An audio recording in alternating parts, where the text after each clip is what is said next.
running for chair of the Texas Republican Party, third of 4 generations of military servicemen.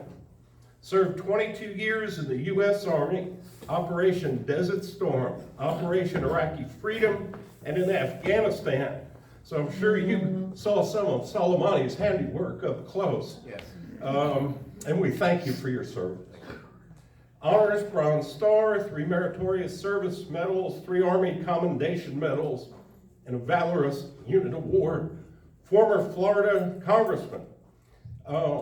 My 2 favorite Fox News contributors are Colonel West and Pastor Robert Jeffress. Those are my 2 favorites. Senior Fellow at the London Center for Policy Research, avid distance runner, you can tell he's still in good shape. Master scuba diver, motorcyclist, and his wife Angela, you definitely married up here. MBA and PhD and 2 daughters, and his daughter Austin is here with us today. So let's give a warm welcome to Colonel Alan G. West.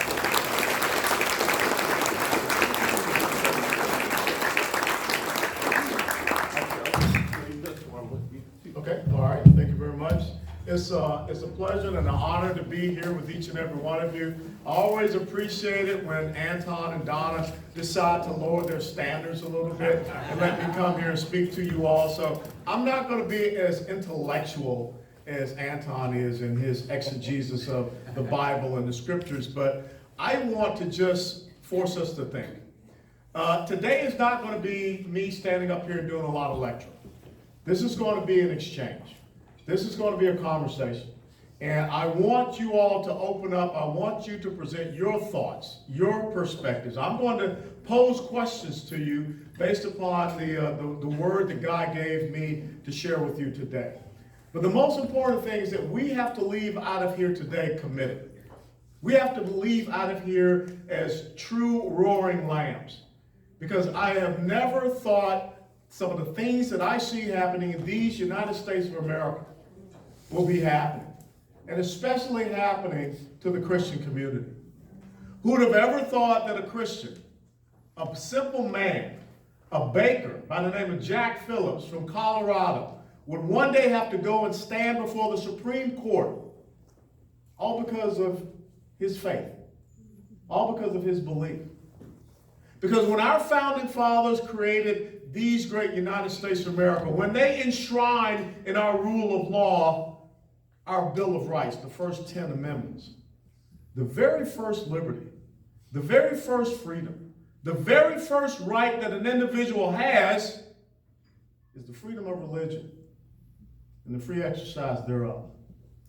And too often we as Christians have fallen into this incredible trap, this ambush of when the other side comes up and says, you can't go out and profess your faith. You should not be proselytizing. We don't want to see any instances or any artifacts or any monuments to the Judeo-Christian faith heritage, because that violates separation of church and state. And we just kind of say, okay, all right, that's fine. See, we need to start studying like we're going to do here today and understand where that whole thing about separation of church and state even came from. So many people think that it's in the Constitution. It's not.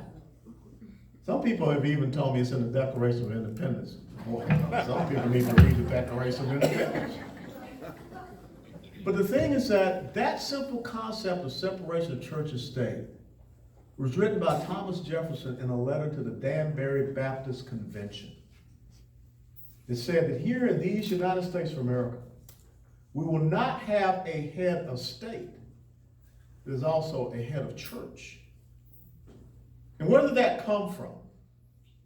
It came from King Henry VIII. How many people here have ever read the book or ever saw the movie A Man for All Seasons? Y'all need to go back and find that and read it. Won a lot of Academy Awards. But A Man for All Seasons is all about the interchange, the story about King Henry VIII and Thomas More. Thomas More was a dear friend to King Henry VIII. Thomas More was his chief counselor, chief advisor. But Henry VIII all of a sudden decided that he wanted to get a divorce. And he went to the Catholic Church, to the bishops and everyone, to grant him the right to have a divorce. And the Catholic Church said, no, can't do it. So what did King Henry VIII do? He created his own church. He created the Church of England. So the thing I want you to understand is that the whole point of separation of church and state comes from this understanding, this belief. When man decides to make his own ideological agenda or religious belief, and then persecute and prosecute all others that don't succumb to that religious belief, then you really do have the violation of what separation of church and state is supposed to be. So that when you have Mayor Annise Parker, who used to be the mayor of Houston, subpoenaing sermons from pastors because they were speaking from this book of the law against her ideological agenda, which she wanted to align with the law. See, that's why we need to have instances like this, to sit back and study and understand. Because if you're not careful, remember that little thing, I'm from down Georgia. I don't know if y'all did this out here in Texas, but we used to have this little saying. I mean, we didn't really do it. But we always talk about, how do you boil a frog? Okay? You never throw a frog into really hot water, do you? You throw the frog into cool water. But slowly but surely, you turn up the temperature. And the frog does not really understand that change in the temperature gradient. And the next thing you know, you can boil the frog. So with that being said, I want you to turn in your Bibles. Starting off in Joshua chapter 1. Because I want to walk you through the frog being boiled. In Joshua chapter 1, and Joshua is one of probably my favorite guy in the Bible. Because Joshua to me was just an old paratrooper just like me. He's just an old hard-headed guy. He just wanted to get in there and get into the fight. He was completely different from who Moses was. But when Moses passed away, God decided that Joshua would be in charge of the children of Israel. And this is the change of command charge that God gave to Joshua. Starting in verse 5 in chapter 1. It says, "No man will be able to stand before you all the days of your life. Just as I have been with Moses, I will be with you. I will not fail you or forsake you. Be strong and courageous, for you shall give this people possession of the land which I swore to their fathers to give them. Only be strong and very courageous. Be careful to do according to all the law which Moses my servant commanded you. Do not turn from it to the right, to the left, so that you may have success wherever you go. This book of the law shall not depart from your mouth, but you shall meditate on it day and night, so that you may be careful to do according to all that is written in it. For then you will make your way prosperous, and then you will have success. Have I not commanded you? Be strong and courageous. Do not tremble or be dismayed, for the Lord your God is with you wherever you go." Those were the orders that came from the supreme commander to Joshua. Be strong and courageous. Take this book of the law. Right, Anton? Meditate upon it day and night. Do not turn from it from the right or to the left. As long as you do that, you will have success. As long as you do that, you will be prosperous. Have I not commanded you? Be strong and of good courage. I will not leave you nor forsake you. What an incredible. I mean, if I was a commander and I'm standing out there on the battlefield and the commander gives me the guide on to the unit that I'm taking charge of, and he tells me, "Hey, Wes, go out there and be strong and courageous. I ain't going to leave you. I'm not going to forsake you. Every battle that you go into, you will have success. Your people will be prosperous." Man, just don't turn from this doctrine. Don't turn from this book of the law that I've given to you. Study on it. Meditate upon it. And all these things will be given to you. That's pretty simple. That's just the same as our founding fathers left us with an incredible book of the law, too. And I think if our founding fathers were here today, they would say, we told you to be strong and of good courage. We told you this book of the law, this constitution that we gave to you, we wanted you to meditate upon it. We wanted you not to turn from it from the right or to the left. Did you see the example that we laid down? That we pledged our lives, we pledged our fortunes, we pledged our sacred honor so that you could be here today. You turn over to Joshua chapter 24. You know, so many people talk about Washington's farewell address. So many people talk about Ronald Reagan's farewell address. Let's look at this farewell address. It came from Joshua at the end days of his time leading the children of Israel. And notice that Joshua never lost a battle. The first battle of Ai, the children of Israel lost because one person disobeyed. One of his supporting commanders disobeyed. And they whacked the guy. And then everything was okay. And they went back and fought the battle all over again, and God was with them. Because he explained, did you not understand the orders that were given to me from the supreme commander? Then why do you violate his orders? So Joshua says here in chapter 24, starting in verse 14, he says, now therefore fear the Lord and serve him in sincerity and truth, and put away the gods which your fathers served beyond the river and in Egypt, and serve the Lord. Verse 15. If it is disagreeable in your sight to serve the Lord, choose for yourselves today whom you will serve. Whether the gods which your fathers, and gods in the Bible is with a little g, not the real God with a big G, government with a little g. Y'all get where I'm going? All right. Whether the gods which your fathers served, which were beyond the river, are the gods of the Amorites in whose land you are living now. But as for me and my house, oh, come on, man, I just got started. Why is so long going on? You know the funny thing is, once upon a time I was a colonel in the Army, and if someone had done that to me when I was a colonel, I could have dropped them for push-ups or something like that. Now, I ain't nobody now, so if the alarm goes off, all you do is just, thanks for messing up my mojo. But as for me and my house, Joshua's farewell address, his parting words. As for me and my house, we will serve the Lord.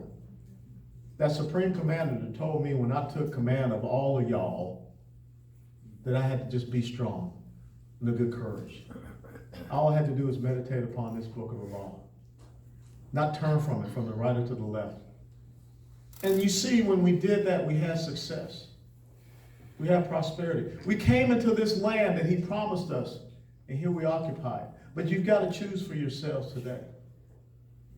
Will you continue down this path as I am passing away and I'm leaving you with these parting words? And if you continue to read on, all the people shouting and screaming, say, yes, we're all with you. We will never forget the Lord. We will never forget all the things that he did for us, Joshua. Turn over to the book of Judges.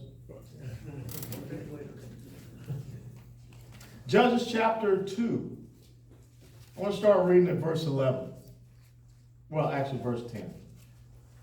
Judges 2, verse 10. All that generation also were gathered to their fathers. All that generation that stood there and said that Joshua was with you.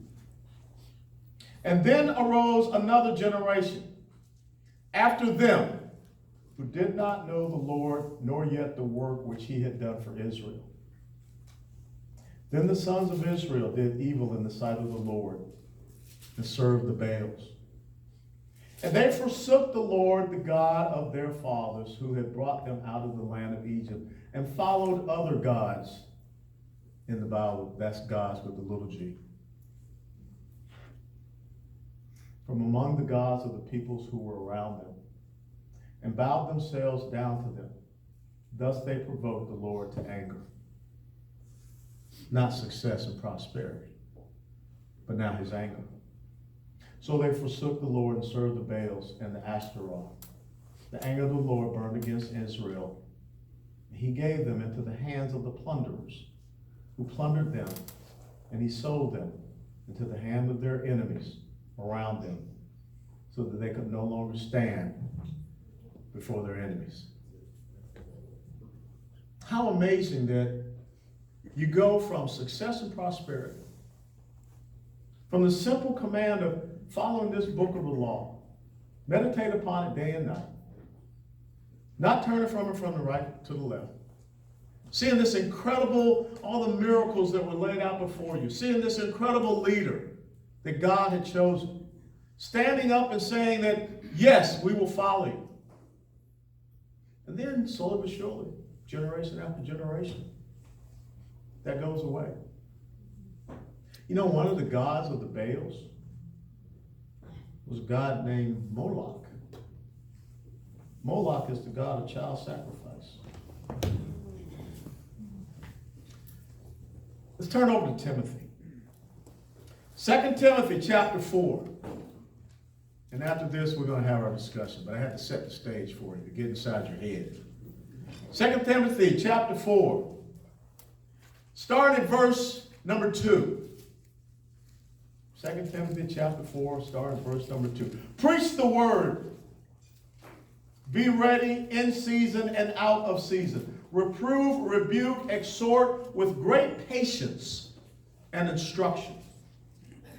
For the time will come when they will not endure sound doctrine, but wanting to have their ears tickled, they will accumulate for themselves teachers in accordance to their own desires, and will turn away their ears from the truth, and will turn aside to myths. But you, be sober in all things, endure hardship, do the work of an evangelist, and fulfill your ministry. See, somewhere in between the time when Joshua passed away to that time that we started out in the book of Judges, children of Israel started wanting to get their ears tickled. I want to start the discussion with you all today. When did we start wanting to have our ears tickled in America? What happened in America that we've gotten so far away from our sound doctrine, our fundamental principles and values, that now we're listening to the myths that are being proposed out there? So that's my first question. When did this transformation, it talks about in Romans chapter 12, I think, start verse 2 or 3, Anton, about how we as Christians are not to be conformed to the world. We're supposed to transform. All right, so floor is y'all's. It's time for me to moderate a discussion because I want us to be as iron sharpens iron. I want us to leave out of here understanding some things. When did this start happening in America? When we wanted our ears to be tickled. Yes, ma'am. 1962, prayer was removed. All right, 1962, when prayer was removed. How important was it that prayer was removed, ma'am? How important do you think that was for America? I think it was pivotal.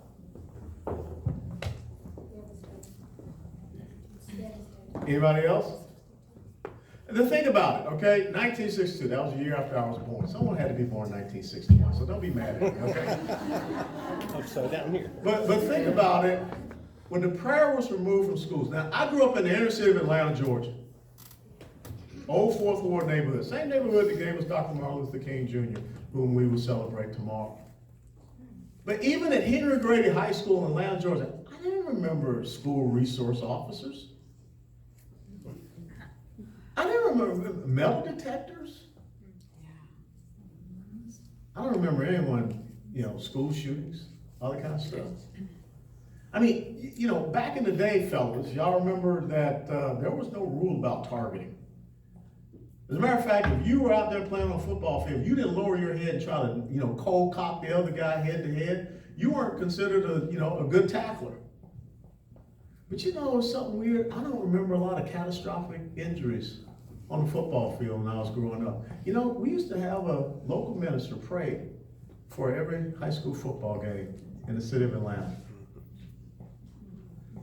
So we say that that's one of the starts, but again, what was it inside of us that would say, we're not going to meditate upon this book of law? What was it inside of us that said, all right, that's fine, take it away? What is it inside of us that has said that you can remove the 10 Commandments from the public sphere, from the public marketplace? Yes, ma'am. You dominating the floor right now. Sorry. Well, it's the truth claims of God were removed from the school, and secular man's laws were put in place. I think that's the main thing. But what you're talking about is a symptom of something greater. I'm trying to get us to understand, why did we allow that to happen? Who tickled our ears so that we would say, that's fine? And we're not standing up for those type of things. I just think we caved into confrontation. Because I remember when I was teaching, I couldn't do Fellowship of Christian Athletes at the school. We had to meet at night. But I had Muslim students who were allowed to leave my class for 30 minutes every day to go pray. And to me, that just was, we bowed down to what people, the most that protested about what they should be able to do. Yes, ma'am. I'm trying to figure out where you're trying to get. Well, where I'm trying to get is to say that we can talk about all of these things that are the result. If I may. Yes, So, what are the yeah. cause? Yeah. So I'm wondering whether it was the prosperity that came after the Depression and World War II that created a situation where we started becoming a little more lackadaisical, perhaps is the word, and we started seeing everything that was coming to us through this prosperity as a creation of our own, as opposed to perhaps a partnership with God. Is that at the root of it? I'm going to make it real simple. I'm Yeah. going to make it real simple. When you think about what happened in the story that I brought to you with Joshua, and that gap between what happened later on, folks, we stopped telling the story. Parents stop telling their kids. The parents stopped telling their kids. We stopped being the example. In Proverbs 22:6, it says, train up a child in the way that they should go, so that when they grow old, they shall not depart from. That's why I'm glad to see this young man here. That's why I'm glad that those grandkids are back there. That's why, my daughter's here with me. My older daughter, she's getting married next spring, so she's going out with some wedding stuff. But she'd be here too. But see, the thing is, at some point in time in our homes, at some point in time, even in our churches, at some point in time in our communities, we self-censor. We stop talking about it. And I will tell you that as you see that with our Judeo-Christian faith struggle in America, you also see it with our struggle for understanding this constitutional republic that we call America. Because we're not telling that story. Think about how much time you spend with your child or grandchild per day as opposed to a teacher or professor. Who is inculcating the principles and values into your child or your grandchild? That is where the problem has happened.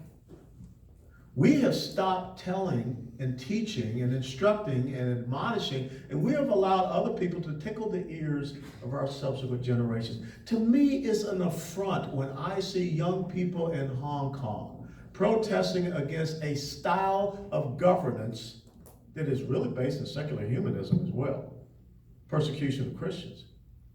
But yet our kids here want to accept that philosophy of governance.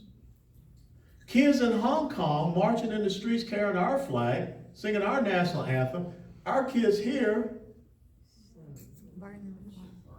You know, interestingly enough, I mean, I don't know how many of y'all watched the College Football National Championship.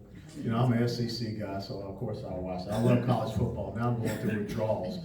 But did you know that one of the recognized teachers of the year from Minnesota, when they played the national anthem, yeah, she took a knee.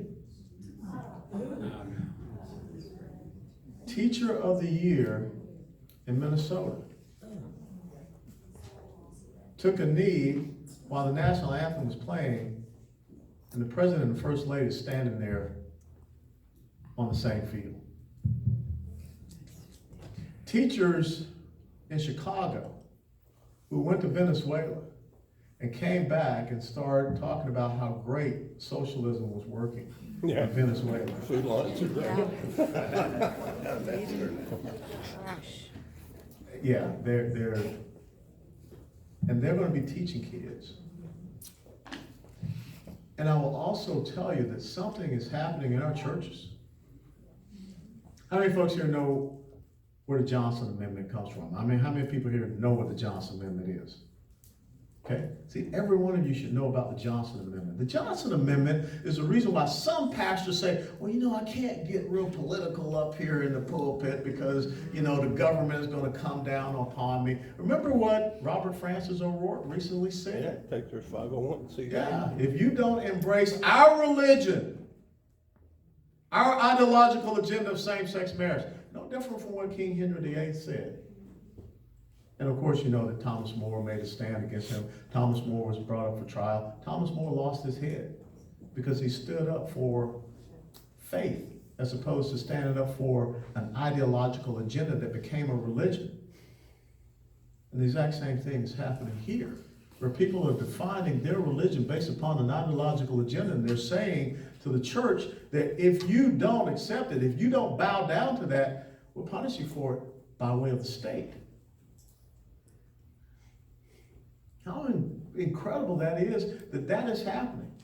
That's the real violation of the separation of church and state. But guess what, folks? We ain't teaching civics in school. We ain't teaching history in school. So then all of a sudden your kids say, what's wrong with that? Not just your kids, some adults say, what's wrong with that? That's what happened from when Joshua took the children of Israel to the time of his passing, then when those generations did not pass on that story. That is what the problem is.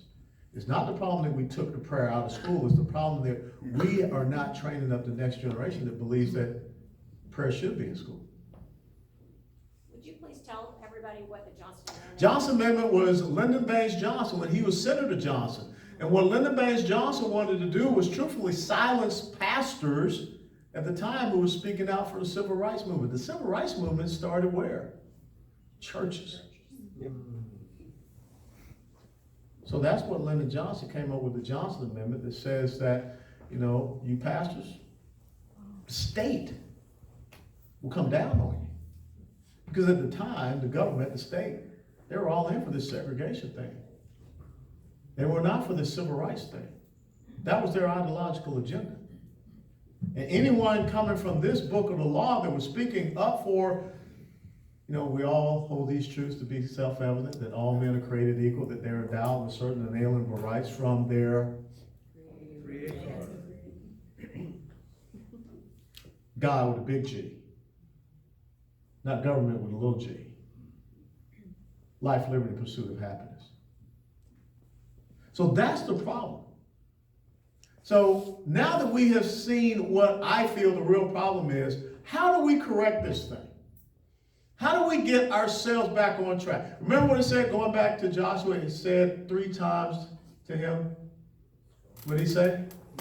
Be strong, good courage. Oh, come on now. Y'all can do better than that. What did he say to him 3 times? He said, Be strong, good courage. and see, Be great. that's the real reason why we are not winning on this battlefield. Right in here amongst ourselves, I can't get you to shout out, be strong and of good courage. So if you can't shout it out right in here amongst a favorable crowd, Are you going to shout it out when you go outside these doors?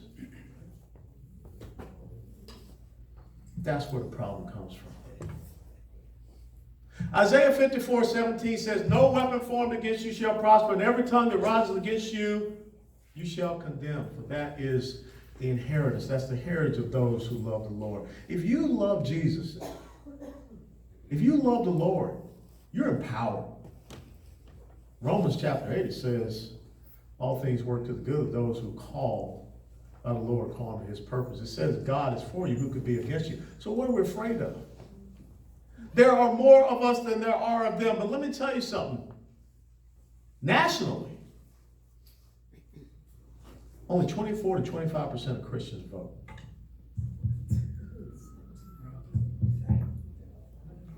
Nationally, on average, nationally, 24 to 25% of Christians vote. So see what I'm saying? I could not get you to shout out, be strong, and of good courage in here. So that already proves my thesis. When you walk outside of here, very few of you are shouting out loud. We have to have a transformation within ourselves.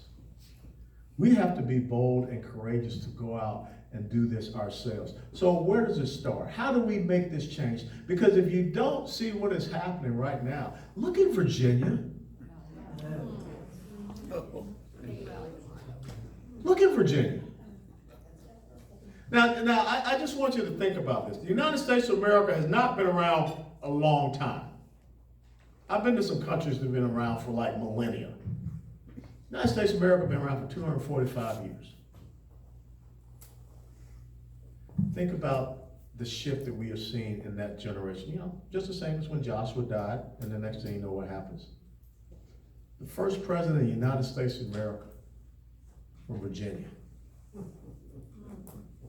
The author of the Declaration of Independence and the third president of the United States of America, Virginia. The author of the Constitution of the United States of America and the fifth president of the United States of America, from Virginia. Do you think if Washington, Jefferson, and Madison could wake up right now and walk down to the state capitol in Richmond, would they recognize their state? The students at the University of Virginia, now they're going to the school that was founded by Thomas Jefferson, and they want to remove the statue of Thomas Jefferson from the school that he founded. How did we get to that point? Where are those parents? Where are those grandparents? See, that's it. It's not that we remove prayer from school. Here in the state of Texas, don't think you're immune. How many of you all know what the Austin Independent School District did just back in, I think, October, November? They voted 5-0, unanimous, the Austin Independent School District, to teach a sex education curriculum to 3rd through 8th graders. It's pornographic. Now, I will tell you that the most important elected position in the United States of America is school board. But the elected position that has the least amount of voter participation in the United States of America? The school board. School board. That's why you get prayer taken out of schools. So, I want to hear you all talk about how do we turn this around? How do we change this? I mean, you are here with an organization called Roaring Lambs. Let me remind you of a quote from Alexander the Great. Alexander the Great said, "I would not fear an army of lions if they were led by sheep, but I would fear an army of sheep if they were led by a lion." Like Joshua said, choose for yourselves today, folks. You're going to be sheep, or you're going to be a roaring lamb?